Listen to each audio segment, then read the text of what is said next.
Hello there Couch Co-opers, this is Couch Coop and we are talking about Deep Rock Galactic, and I have played you a nice little bit of music there at the beginning. My YouTube stats are hilarious. 97% of people click off within the first 30 seconds of my videos. The first 30 seconds they hear my voice.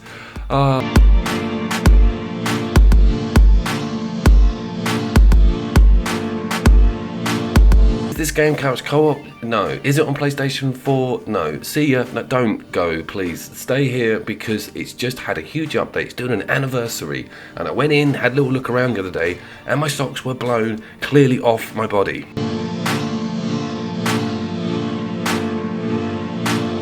It's also in the Steam top 20 at 13 currently, and it's seen some popularity with online and Game Pass and having a console release on Xbox, which has annoyed me no end. It's also an incredible co-op game, boasting destructible mechanics a bit like Minecraft, where everything in the world can be broken down, smashed with a hammer, or blown up with a grenade. It really is incredible when it comes to its engine.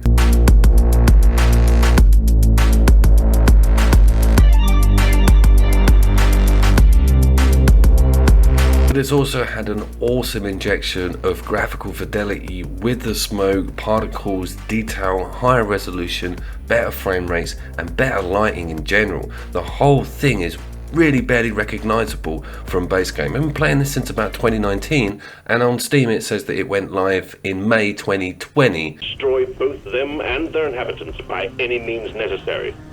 Bring plenty of ammo, they can take a punch. If you're a regular, you'll know that I've been looking at No Man's Sky quite recently and loving the improvements we've seen on that. And I get a lot of vibes with the colour palette here and the sheer great ideas when it comes to the environments, the crazy alien foliage, and the creatures that are knocking around inside these quite formidable and scary caves. Flares up!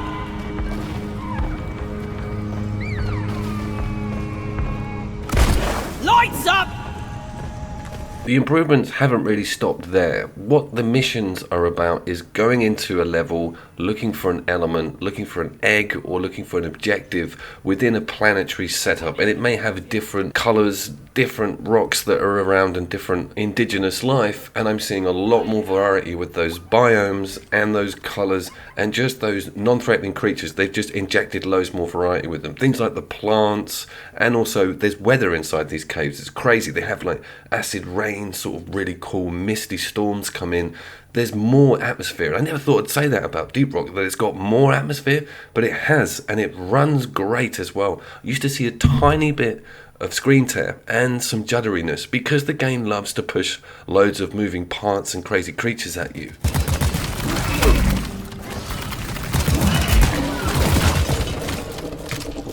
Performance is now stellar with a smooth experience all round, and you're talking to a guy that owns a gaming laptop. It's not even a proper big rig PC, so very welcome to see some efficiency when it comes to the CPU and GPU with this indie game. And I'll say on record, this is one of the best looking indie games I've got on my system.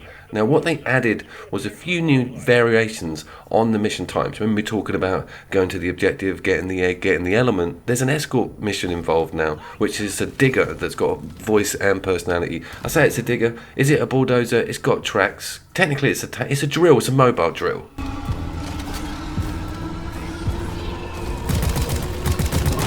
That'll teach you! Help me protect the dozer!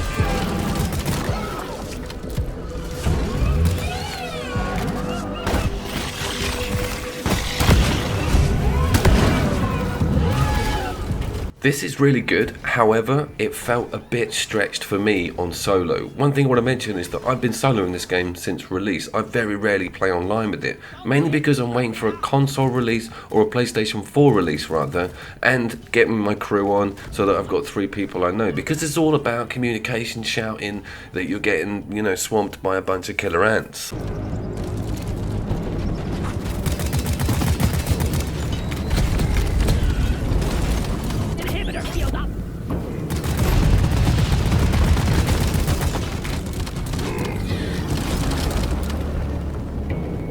on the flip side, some of the other material they've added is completely mind-blowing, with boss missions with massively amped up versions of the normal insects. This is one of the things that attracted me to this game: the insect, the hive idea, the swarming of them all, the little variations and how crazy they look. Flying ones, big bulky ones, ones with vulnerable asses.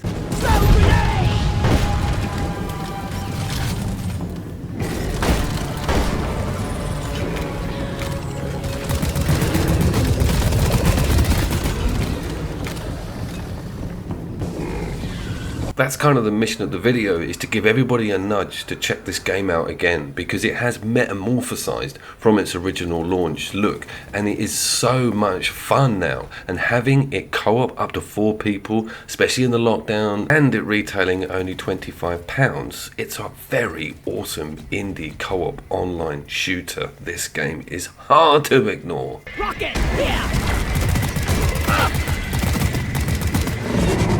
Slow down, please! Out and clear! And that is blatantly one thing I'm missing out on, is the synergies. So the scout guy, he's got a light and he's got like a winch, but there's engineers and there's a drill guy who can go down into the ground really fast, create escape tunnels, all kinds of routes around the enemy. One of the cool things is like that preparation thing where you find the egg, you scope out the area, you make sure it's all lit, because everything's getting dark. You have to constantly manually light things. So the scout special is actually a light, which isn't exactly devastating, and he also has like a shield bubble that slows down the enemy. But mixing that up with another character and having the juggernaut guy with the Miller gun would make things extremely interesting.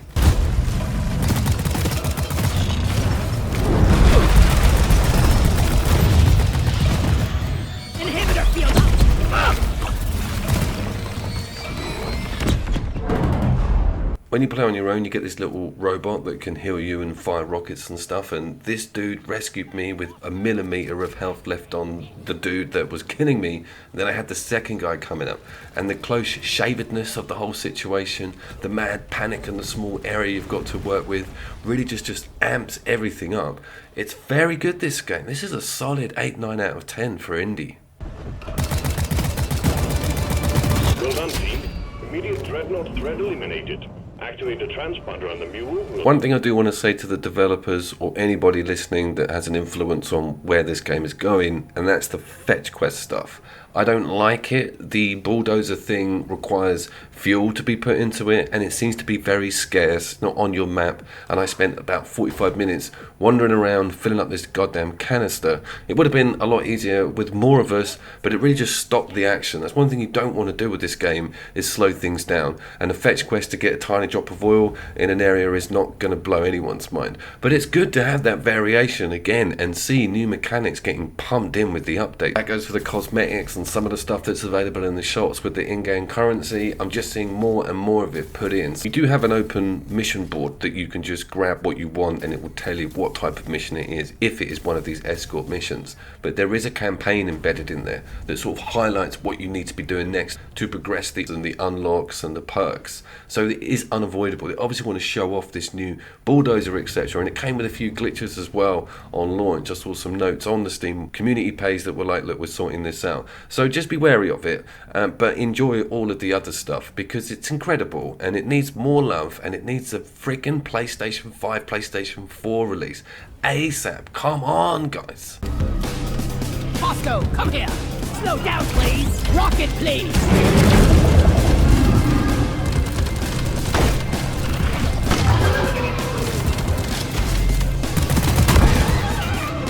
Schedule update. I've got a huge video which is basically base game PlayStation 4 games that are getting a boost on the PlayStation 5. So top PS4 games enhanced on the PlayStation 5. Not PlayStation 5 games and not paid DLC for the PlayStation 5 enhancements control. So look forward to that. It's going to be really huge, and some of the best PlayStation 4 games out there receive awesome enhancements. I've been Couch Cube, and as always, like and subscribe, and see you there!